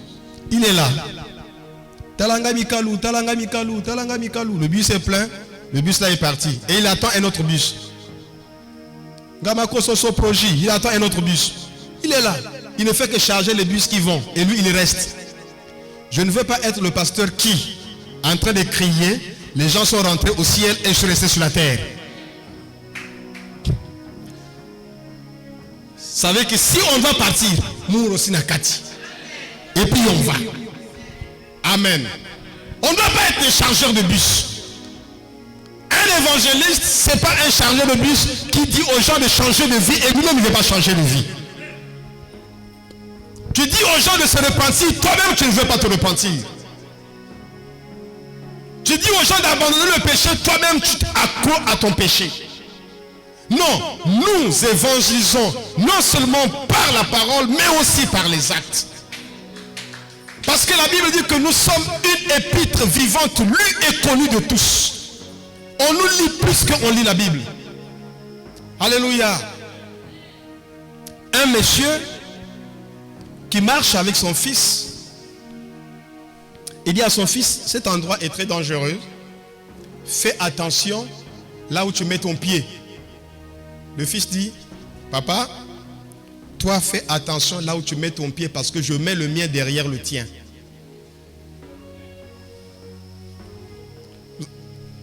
Quelqu'un a compris ça? Un monsieur conseille son fils. Ils sont en train de marcher. Il dit à son fils, ici là, c'est dangereux. Fais attention là où tu mets ton pied. Et le fils répond, papa, toi, fais attention là où tu mets ton pied parce que moi, mon pied, je mets derrière le tien. Donc là où tu as mis le pied, c'est là où je mettrai le mien. Alléluia.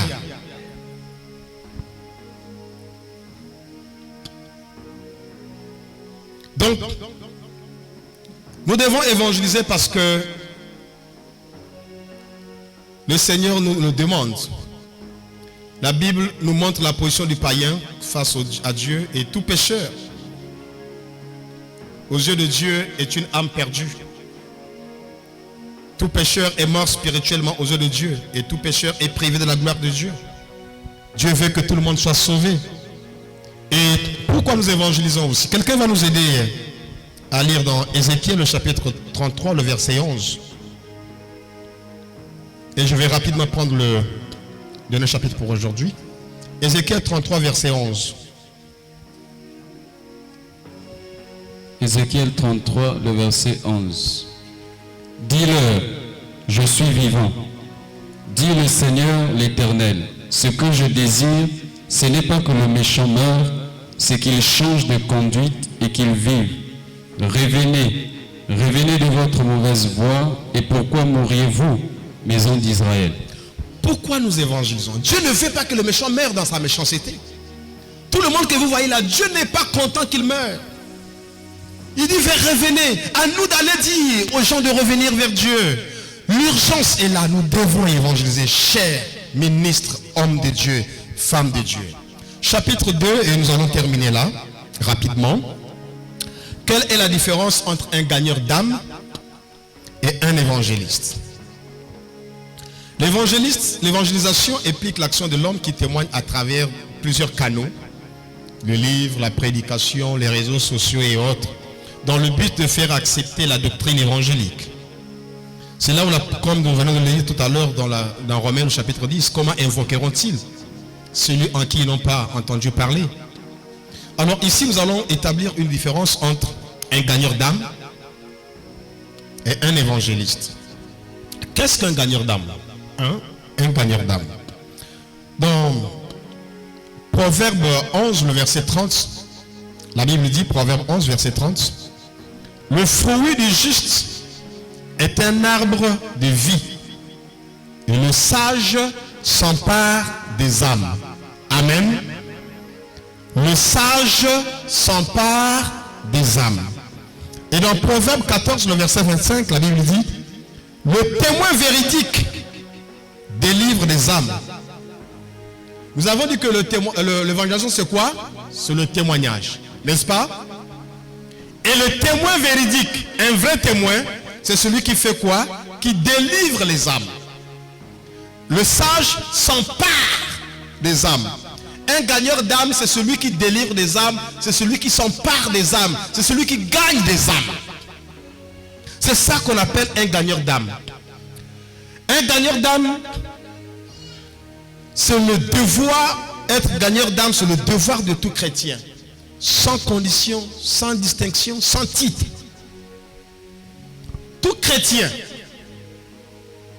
est gagneur d'âme, foncièrement. Tout chrétien, dès que tu deviens chrétien, foncièrement, tu dois être un gagneur d'âme. Que tu sois apôtre, que tu sois bishop ou archibishop ou archipape, tu dois être foncièrement un gagneur d'âme. Amen. Oui, archipape.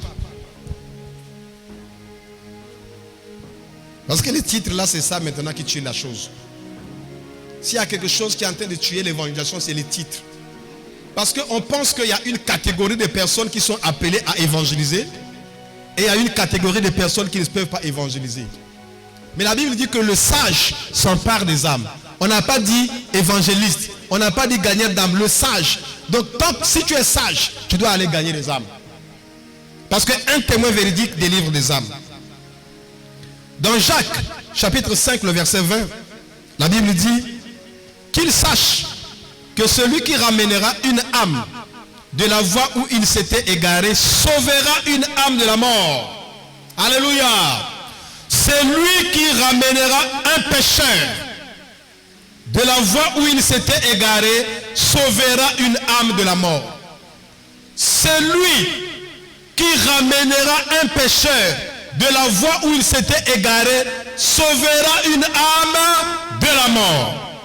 C'est lui qui ramènera un pécheur de la voie où il s'était égaré sauvera une âme de la mort et couvrira une multitude de péchés.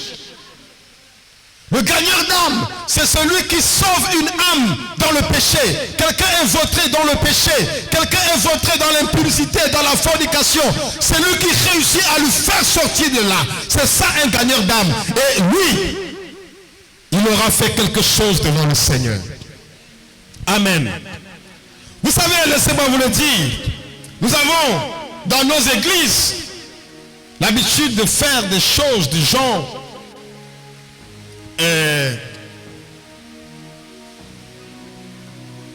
quel est l'événement qui amène plus de joie à l'église? Le mariage, n'est-ce pas? Hein? Oh alibala alibala oh euta kinalola oh alibala ya boye esengo naliko. C'est écrit où? La Bible dit lorsqu'un pécheur se répand, c'est une fête au ciel. Mais il est nullement écrit que lorsque les chrétiens se marient, c'est une fête au ciel. C'est pas écrit. On n'a pas écrit que lorsque les chrétiens se marient, c'est une fête au ciel. La Bible dit lorsqu'un pécheur se répand, c'est une fête au ciel. Oh libala libala oh euta kinalola eh oh libala libala ya boye esengo na likolo. Quel est esengo na likolo? Lorsque un pécheur se répand, c'est une fête au ciel. Si tu veux provoquer une fête au ciel, va évangéliser. Si tu vas évangéliser, si tu vas gagner les âmes, il y aura la fête au ciel. Quel mariage amène la joie au ciel? Le mariage où toi-même tu n'es pas heureux, là c'est la joie au ciel. Le mariage où toi-même tu es en train de pleurer, regretter, là c'est la la joie au ciel. Le mariage où toi-même tu n'es pas convaincu, ça c'est la joie au ciel. Non, ne faites pas ça. Allez évangéliser et vous allez faire la joie au ciel. La joie au ciel, c'est l'évangélisation. Le battement du cœur de Dieu, c'est l'évangélisation. Pour créer le monde, Dieu n'a rien dépensé. Mais pour créer l'évangélisation, Dieu a sacrifié son Fils. Dieu n'a rien dépensé pour créer le monde. Il a seulement dit que la terre soit et la terre fut. Mais pour créer l'évangélisation, ça a coûté la mort du Fils unique de Dieu. Jésus est mort afin que l'évangélisation soit. Jésus est mort pour que nous ayons l'évangélisation. Dieu pouvait depuis le ciel parler aux hommes comme il avait parlé à la montagne d'Horeb. Mais il a confié cette tâche à toi et à moi. Pour que nous soyons les canaux par lesquels Dieu va toucher, transformer et changer de vie. Il est remarquable que plusieurs femmes qui ont marché avec Jésus, les maris de Magdala et les autres, les sœurs de Lazare et toutes ces femmes qui ont marché avec Jésus, étaient célibataires jusqu'à la fin du ministère terrestre de Jésus. Ils sont venus prier avec Jésus célibataire. Jésus les a laissés célibataires. Ils ne s'est même pas préoccupés pour leur mariage.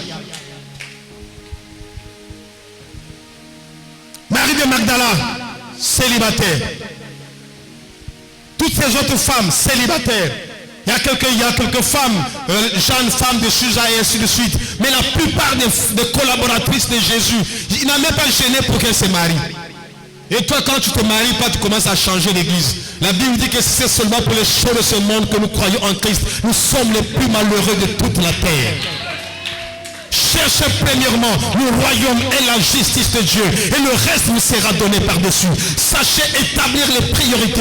Le royaume et la justice de Dieu, c'est la priorité pour Dieu. Et le reste ne vous interdit pas. Le reste vous sera donné par-dessus. Nous devons d'abord conquérir la terre. Gagner la terre au travers de l'arme la plus puissante que Dieu nous a donnée. L'apôtre Paul dit, je n'ai point honte de l'évangile, car c'est la puissance de Dieu pour le salut de quiconque croit. Le salut vient par l'arme la plus puissante, c'est l'évangile. L'évangile est l'arme la plus puissante que Dieu nous a confiée. Armons-nous de cette arme. Possédons cette arme. Évangélisons. Gagnez des âmes. Possédons les territoires. Gagnons les cœurs. Gagnons des vies. Changeons l'histoire de notre nation. Alléluia. Je crois que cela est possible. Je crois que cela est possible. Ce qui fait couler le bateau, ce n'est pas l'eau qui est autour du bateau. Mais ce qui fait couler le bateau, c'est lorsque l'eau rentre dans le bateau. Ce qui détruit l'église, ce n'est pas le monde qui est autour de l'église, mais c'est le monde qui rentre dans l'église. Amen. Ce qui détruit l'église, ce n'est pas le monde qui est autour de l'église, mais c'est lorsque le monde rentre dans l'église. Et lorsque les choses du monde rentrent dans l'église, l'église de Dieu est détruite. Lorsque les fondements sont renversés, le juste, que fera-t-il? Balloter. Lorsque les fondements sont renversés, même le juste, il perd les pédales, il est ballotté.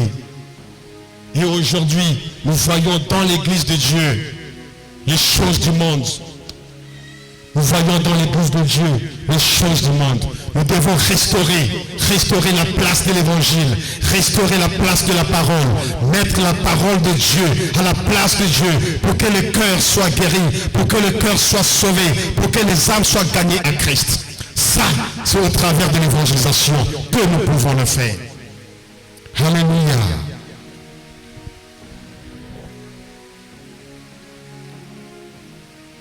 Un gagneur d'âme, c'est celui-là qui va arracher les âmes de la puissance de Satan. C'est une manœuvre qui consiste à dépeupler le royaume des ténèbres pour peupler le royaume des cieux. Combien de personnes dans votre entourage meurent-ils chaque année autour de vous?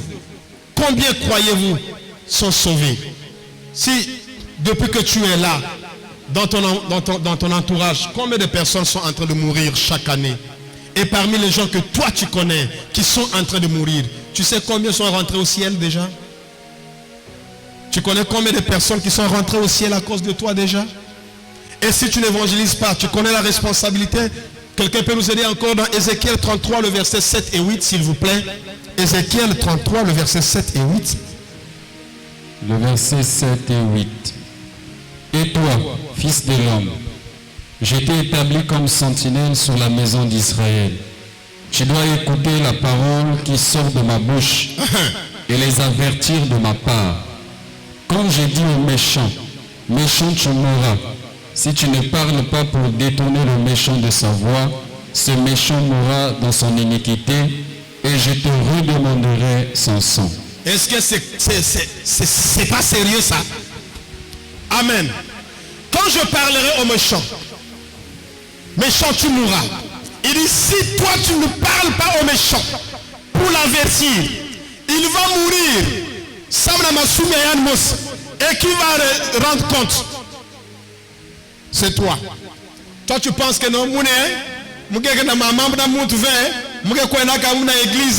fait que tu n'évangélises pas quelqu'un membre d'Anzam. Parce que la Bible dit que le sang des gens qui meurent autour de toi est sur tes mains. Tu dis que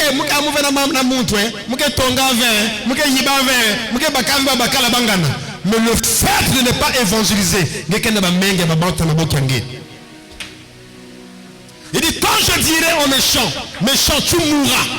Si tu ne parles pas pour l'avertir, il mourra dans son iniquité, mais je te demanderai son sang. Il y a quelques fois ça, mais menga yandi na mabokange samna iki ngekanga ino ngetalana salama sunu gezonzave. C'est pas moi qui dis, c'est la Bible qui dit. Il y a des gens qui sont là, m'en fous. Il y a un salmasouma yandi, le salut individuel. C'est écrit où c'est le salut individuel? Parce que les gars, il y a aussi le salut individuel. Crois au Seigneur Jésus, tu seras sauvé, toi et toute ta famille. Mais comment ta famille sera sauvée si tu ne parles pas de Jésus à ta famille?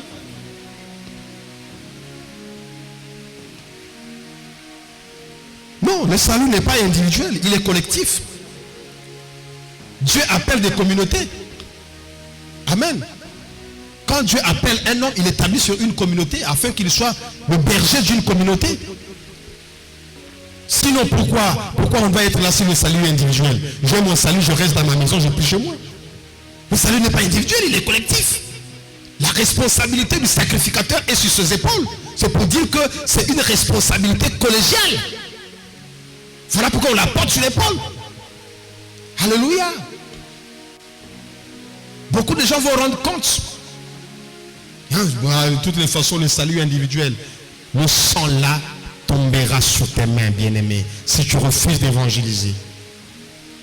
Tu vois quelqu'un en train de vivre dans le péché, tu dis, bon, il y a mes italiens, il y a des viaillantes. De toutes les façons, le salut est individuel. Toi parle.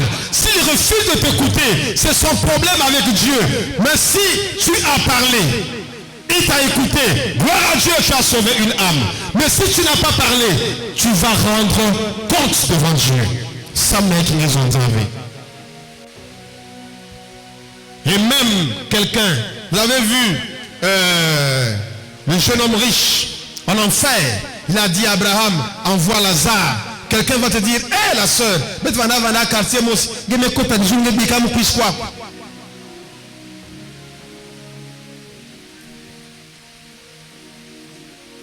parce que le tribunal où nous allons rentrer, le grand trône blanc de jugement, ce n'est pas le tribunal de condamnation pour le chrétien, mais c'est le tribunal de récompense. Mais nombreux vont au ciel manquer leur récompense parce que tu n'as pas évangélisé. Mais ceux qui auront enseigné la justice à la multitude brilleront comme les étoiles. Tu n'as pas envie de briller au ciel? Oh, il faut briller. Hein? Comme le pasteur Gervais, il va briller. Gagner des âmes est un impératif. On n'a pas besoin d'avoir un titre ou une fonction à l'église. Gagner des âmes est une fonction primaire de tout chrétien. Jésus a dit, suivez-moi et je vous ferai pécheur d'hommes. On peut dire pécheur d'hommes ou gagneur d'âmes. Donc ce qui bloque l'évangélisation en tant que gagneur d'âme, c'est le titre. Mais un gagneur d'âme n'a pas besoin de titre. Il n'a pas besoin de fonction. Que tu sois chanteur, pasteur, évangéliste, apôtre, nous sommes tous des gagnants d'âme. À l'église, il n'y a pas d'âme simple. Âme simple. Non, ça n'existe pas. Âme simple que va d'ave. Simple. Non, nous sommes tous des gagnants d'âme. C'est un impératif. Oh non, âme simple. Non, nous sommes gagnants d'âme. Et pour ça, tu n'as pas besoin qu'on t'appelle ici. Non, on va faire cérémonie de consécration de gagnants d'âme. Dès que tu as reçu Jésus, on t'a déjà consacré, tu es gagnant d'âme. Tu commences à aller évangéliser. Amen. Le fou de Gadara, hein? Le fou là de Gadara, que Jésus a chassé 2000 démons. Aussitôt, la Bible dit qu'il est allé évangéliser dans 10 villes, dans toute la Décapole. Avant même son baptême, il a déjà commencé à évangéliser. La femme samaritaine, celle-là qui avait honte de tout le monde, qui vivait toujours en cachette. Dès qu'elle a fini de parler avec Jésus, elle est allée dans toute la ville. Elle a dit, venez voir cet homme qui a dit tout ce que moi j'ai fait dans ma vie. Ne serait-ce pas le Christ? La Bible dit que toute la ville est venue. Avant même le baptême, elle a commencé à évangéliser. Tu attends le baptême? Hein? Tu attends qu'on te baptise d'abord avant de commencer à évangéliser? Tu attends qu'on t'impose les pieds et les mains? Tu attends les titres et les fonctions? Tu attends les voitures pour commencer à évangéliser? Il y en a même qui ont commencé à mettre des préalables. Ça ne marche pas comme ça. Ça ne marche pas comme ça. Avec Dieu, on ne pose pas de préalables. La Bible dit, dans Hébreux le chapitre 10, le verset 35, il dit, vous avez besoin de persévérance afin que, après avoir accompli la volonté de Dieu, vous obtenez ce qu'il vous a promis. On n'a pas dit avant, il a dit après. Mais toi, tu peux avoir le préalable. Mais depuis qu'on t'a reçu le mariage me vendit.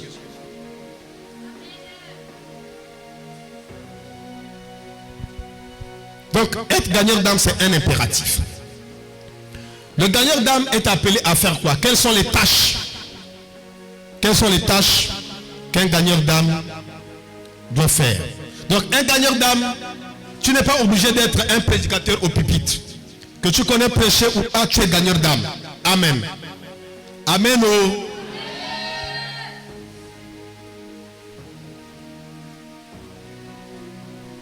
Tu connais prêcher ou tu connais pas prêcher, tu es gagneur d'âme. Parce qu'en dehors de la prédication, il y a le témoignage personnel. Ça, il ne faut pas oublier. Qu'est-ce qu'un gagneur d'âme est appelé à faire? Petit A. Amener à Jésus ceux qui sont dans le besoin. Dans Marc le chapitre 2, le verset 3, la Bible dit, des gens vinrent en lui, amenant un paralytique porté par 4 hommes. Il y a les gens, en tant que gagneur d'âme, vous amenez quelqu'un qui est dans le besoin à Jésus. Vous l'amenez. Petit B, gagnez les membres de la famille. Jean chapitre 1, le verset 41 à 42. Ce fut lui qui rencontra le premier son frère Simon et lui dit, nous avons trouvé le Messie, ce qui signifie Christ. Et il le conduisit vers Jésus. Jésus l'ayant regardé dit, tu es Simon, fils de Jonas, tu seras appelé Céphas, ce qui signifie Pierre. Donc, un gagneur d'âme, il commence d'abord par amener les propres membres de sa famille. Quand André a rencontré Jésus, il est parti appeler son frère Simon. Amen. Vous voyez le gagneur d'âme? Tu commences d'abord dans ta famille, tes poches. André a rencontré Jésus, il est allé à la maison, il a pris Simon, il a dit viens. J'ai rencontré Jésus. Et c'est parler de Jésus aux amis. Et Simon lui aussi, il ne s'arrête pas là. Jean 1, le verset 45 à 46. Philippe rencontra Nathanaël et lui dit, nous avons trouvé celui de qui Moïse a écrit dans la loi et dont les prophètes ont parlé, Jésus de Nazareth, fils de Joseph. Nathanaël lui dit, peut-il venir de Nazareth quelque chose de bon? Philippe dit, viens et vois. Alléluia. Donc, André est allé appeler son frère et Philippe est allé appeler son pote. Il dit, viens voir, j'ai vu Jésus. Amen. Vous parlez de quoi? De qui? Amen. Toi tu es chrétien, mais ton meilleur ami est païen. Mais vous parlez de quoi et de qui? Parce que vous devez, quand vous êtes des amis, vous avez ce qu'on appelle des centres d'intérêt. Amen. Il y a quelque chose qui doit vous lier. Et c'est cette chose-là, en tant que chrétien, qui doit te lier à un païen, ça doit être quoi? Moi, je suis beaucoup plus attiré par les païens parce que je veux leur parler de Jésus. Alléluia. Et toi, tu es toujours avec ton ami païen, tu lui parles de qui ou de quoi? Soit vous parlez de quelque chose qui est dans le monde, qui est ton ami, ou bien tu lui parles déjà de Jésus, ça prend du temps. Gloire à Dieu. Combien de temps ça prendra? Mais ça prendra quand même du temps. Mais nous devons parler de Jésus à nos amis, comme Philippe est allé parler de Jésus à Nathanaël, comme André est allé parler de Jésus à Céphas. D. Inspirer les autres collègues. Acte 11, le verset 25 à 26. Barnabas s'est rendu ensuite à Tarse pour chercher Saul.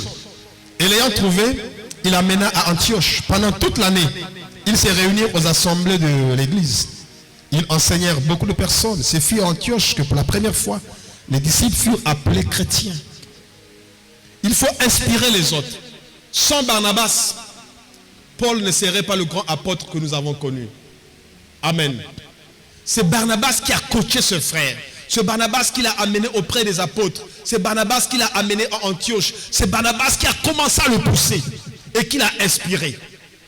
Aujourd'hui, on connaît Paul, mais n'oubliez pas que c'est Barnabas qui a fait Paul. Amen. C'est Barnabas qui a fait Paul. Après la rencontre de la route de Damas, Paul est allé se cacher à Damas. C'est Barnabas qui est allé le chercher. Barnabas, le mot Barnabas veut dire le fils de l'exhortation. C'est lui qui est allé le chercher.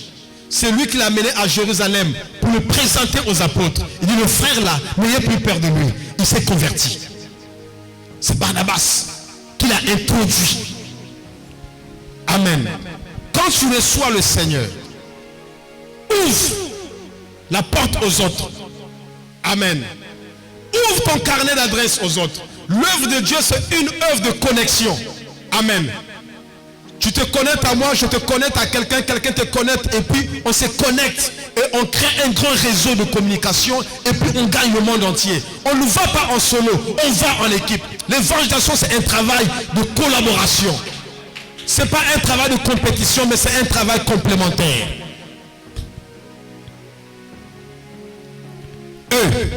Faire le suivi des âmes rétrogrades et faibles. Ça, ce sont les tâches d'un gagneur d'âme. 1. Amener ceux qui sont dans le besoin. 2. Gagner les membres de sa famille. 3. Parler de Jésus aux amis. 4. Inspirer les autres collègues. Faire le suivi des âmes rétrogrades et des faibles. Jacques le chapitre 5, le verset 19 dit, mes frères, si quelqu'un parmi vous s'est égaré loin de la vérité et qu'un autre l'y ramène, qu'il sache que celui qui ramène un pécheur de la voie où il s'était égaré sauvera une âme de la mort. On n'a pas besoin de titre pour ça. Pas aimé qu'il vienne à l'église, dimanche, après le culte, avant d'arriver à la maison, passe par chez lui. C'est ça le travail d'un gagneur d'âme. Va le voir, pourquoi il n'est pas venu. Encourage-le à revenir à la maison. Nous sommes prompts à faire le Congo ça, mais nous ne sommes pas prompts à évangéliser. F. Dire aux autres ce que Jésus vous a fait. Jean chapitre 4, le verset 39. Alors la femme, verset 28 à 30. Alors la femme, ayant laissé sa cruche, s'en alla dans la ville et dit aux gens, venez voir un homme qui m'a dit tout ce que j'ai fait. Ne serait-ce point le Christ? Ils sortirent de la ville et ils vinrent vers lui. Verset 39. Plusieurs Samaritains de cette ville crurent en Jésus. À cause de cette déclaration formelle de la femme, il m'a dit tout ce que j'ai fait. Les Samaritains ont cru parce qu'ils ont écouté Jésus. Ils ont cru parce qu'ils ont écouté cette femme. Cette femme-là, elle était apôtre. Elle était pasteur. Elle est allée parler seulement ce que Jésus lui a fait. Et les gens sont venus. Et les gens ont cru en Jésus. Alléluia. C'est ça le travail que nous devons faire. Maintenant, qu'est-ce qu'un évangéliste? Qu'est-ce qu'un évangéliste? Un évangéliste, c'est un porteur de l'évangile. Pour comprendre le mot évangéliste, il faut remonter à ses origines. Il faut remonter à ses origines. Dans la Bible, le mot évangéliste apparaît seulement à 3 endroits. Dans Actes 21, le verset 8. Dans Éphésiens 4, le verset 11. Dans 2 Timothée 4, verset 5. Mais ces passages semblent indiquer que ce qui distingue ces évangélistes des autres prédicateurs, c'est l'origine de leur vocation et la nature de leur message. Dans les premières heures de l'évangile, disons de l'église primitive, le terme apôtre désignait seulement les 12 apôtres de Jésus. Amen. Quand Jésus est parti, quand on parlait des apôtres, ce n'était pas tout le monde qui était apôtre. Le terme apôtre désignait seulement les 12 apôtres de Jésus. On ne pouvait pas appeler une autre personne apôtre. Pourquoi? Jésus dit par exemple à ses apôtres, il dit: quand je viendrai dans la gloire, vous qui avez persévéré avec moi, vous serez assis sur 12 trônes pour juger les 12 tribus d'Israël. Donc vous voyez que Dieu a préparé 12 trônes pour les 12 apôtres. Donc voilà pourquoi une autre personne ne pouvait pas s'ajouter parmi les 12. Parce que dans le ciel, il y a 12 trônes pour les 12 apôtres. Et quand on regarde le livre de l'Apocalypse, la description de la Nouvelle Jérusalem, la Bible dit que la Nouvelle Jérusalem est construite sur 12 fondations. Chaque fondation porte le nom d'un apôtre. Et du coup, les 12 portes, les 12 fondations portent le nom des 12 tribus, et les 12 portes de la Nouvelle Jérusalem portent le nom des 12 apôtres de Jésus. Donc du coup, on ne peut pas avoir 13 apôtres. Donc les apôtres n'étaient que ces 12-là. Ces 12 apôtres avaient un office particulier. Nos apôtres aujourd'hui, ils ont leur nom dans Jérusalem là-bas, la Nouvelle Jérusalem. Nos apôtres des nations là. C'est les vrais apôtres. Mais la Bible dit qu'au ciel, il y a 12 trônes pour les 12 apôtres. Et ça, c'était un office particulier. Mais entre-temps, il y avait d'autres personnes bien engagées dans l'œuvre apostolique qui faisaient un grand travail apostolique. Mais pour les distinguer des 12 apôtres, il fallait les appeler évangélistes. Les évangélistes, ce sont les premiers apôtres qui ont apparu dans l'église primitive. Mais pour ne pas faire une confusion, les nouveaux apôtres qui prêchaient l'évangile, parce que leur fonction est attachée spécialement à l'évangile. C'était des propagateurs de l'évangile. Voilà pourquoi on les a désignés par évangélistes. Ce mot n'existait pas avant. Le mot évangéliste n'existait pas avant. C'est un vocable que l'église primitive a désigné les premiers apôtres. Un évangéliste, ce n'est pas un auxiliaire du pasteur. Ce n'est pas un adjoint du pasteur. Ce n'est pas un simbasak du pasteur. Ce n'est pas quelque chose comme ça. C'est un ministre de Dieu. Amen. Les gens, aujourd'hui, on voit les évangiles dans nos églises comme un petit sélingue du pasteur, un simbasaka du pasteur, ou bien son adjoint, ou bien comment là, ou un auxiliaire.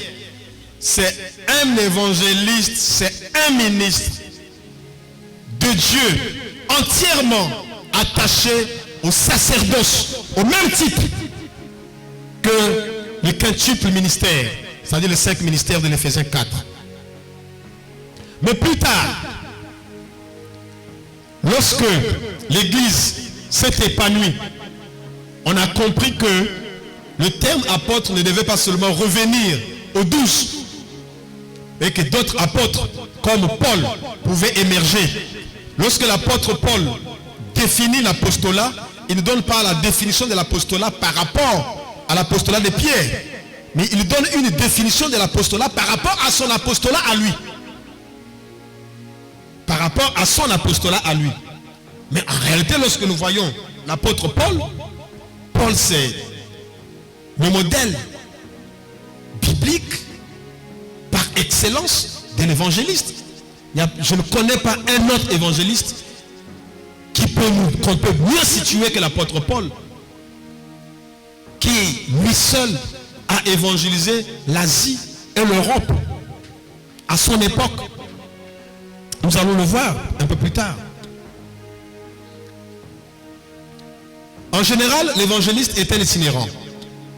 Il fait la mission interne ou externe, à l'exemple de Philippe, mais peut aussi être à la tête d'une communauté, comme Timothée. Paul, le plus savant des docteurs et le plus grand des apôtres, est un modèle des évangélistes. La mission de l'évangéliste consiste à se lancer à la conquête et la création de nouveaux territoires.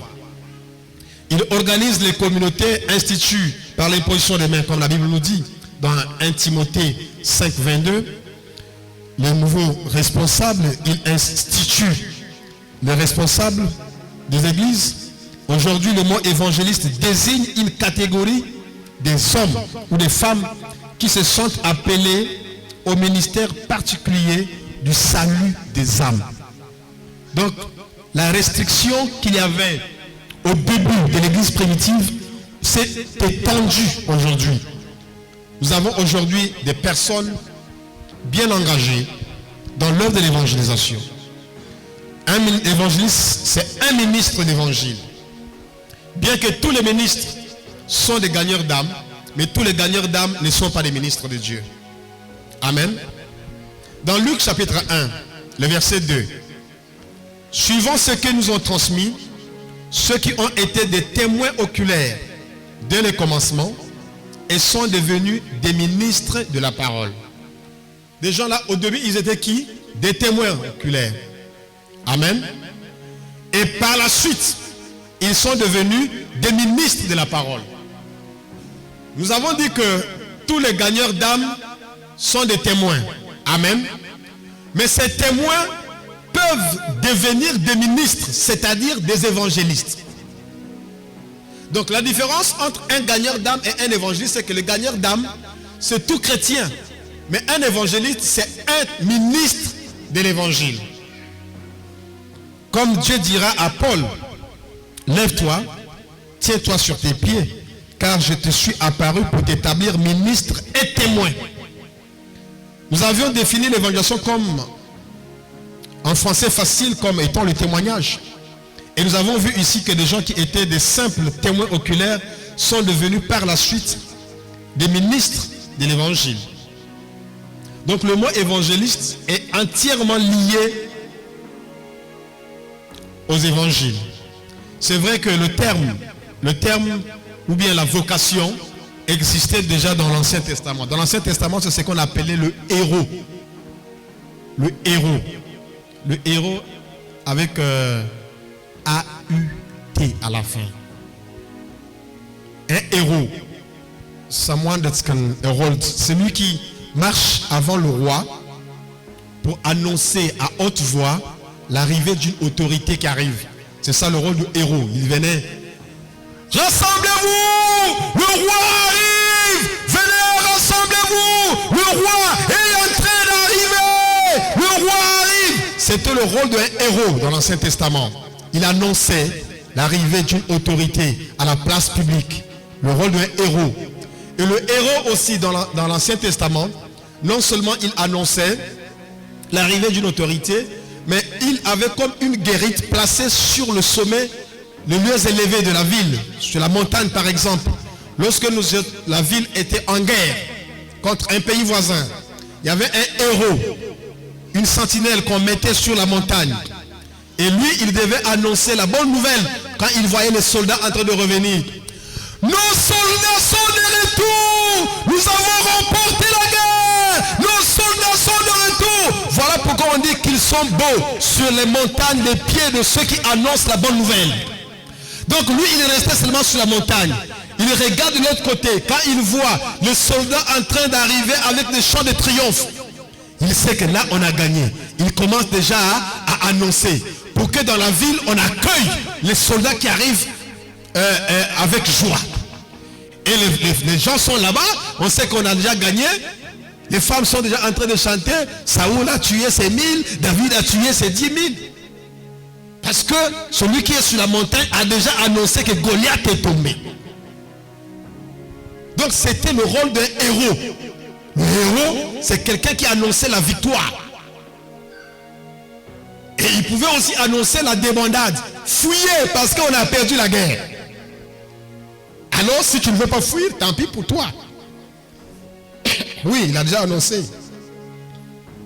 L'évangéliste, c'est un ministre entièrement investi dans une fonction sacrée, dans le sacerdoce, au même titre que l'apôtre, le prophète, le pasteur et le docteur. La Bible dit dans Éphésiens 4, le verset 11, il a donné les uns comme apôtres, les autres comme prophètes, les autres comme évangélistes, les autres comme pasteurs et docteurs, au même titre. L'évangéliste, c'est cet homme ou cette femme de Dieu qui travaille au milieu des païens pour leur conversion.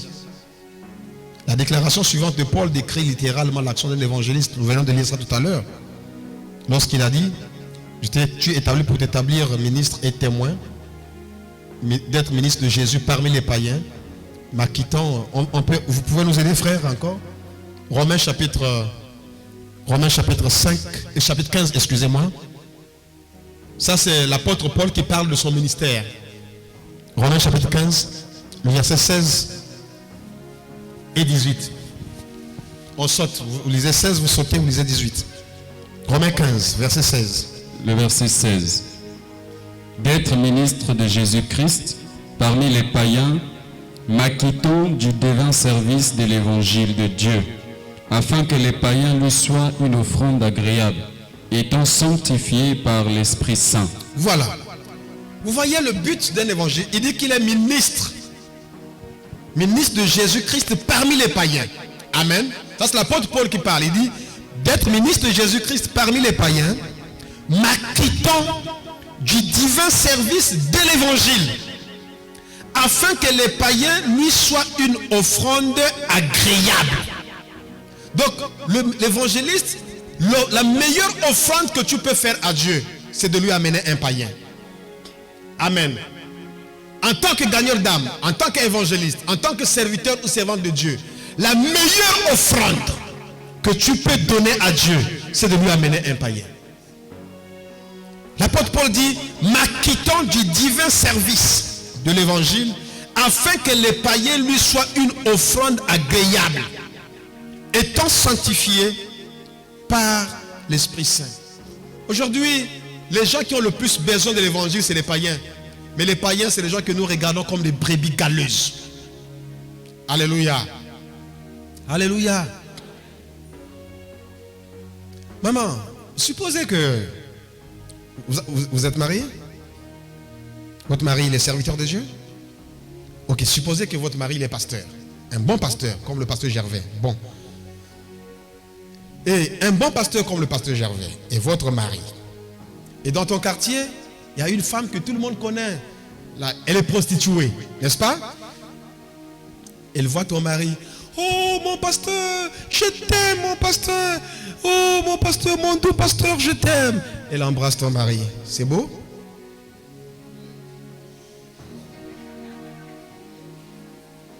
Est-ce que c'est joli ça? C'est pas joli. La même prostituée, la même femme prostituée que vous dites n'est pas jolie en embrassant votre mari, en disant qu'elle aime votre mari, elle voit Jésus en personne. Oh Jésus, je t'aime mon doux Jésus, je t'aime Jésus. Elle embrasse Jésus. C'est beau? C'est beau ou c'est pas beau?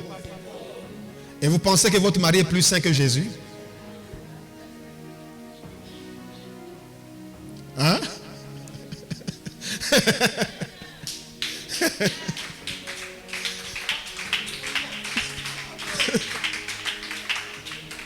Donc vous pensez que votre mari est plus saint que Jésus. Les prostituées peuvent venir auprès de Jésus pour être sauvés, mais ils ne peuvent pas venir auprès de votre mari pour être sauvés. Parce que votre mari est plus saint que Jésus. Votre pasteur est plus saint que Jésus. Les gens que nous refusons, que nous chassons, c'est les gens qui ont le plus besoin de l'évangile. Les gens que nous ne voulons pas recevoir, c'est les gens qui ont le plus besoin d'être sauvés. Les gens que nous mettons de côté, c'est les gens que Dieu nous envoie pour que nous sauvons. Mais nous pensons que nous sommes plus saints que Jésus. Nous pensons que nous ne méritons pas d'être assis avec ces personnes. Alléluia. L'évangélisation, c'est une forme de folie. Lisez le verset 18, s'il vous plaît. Le verset 18.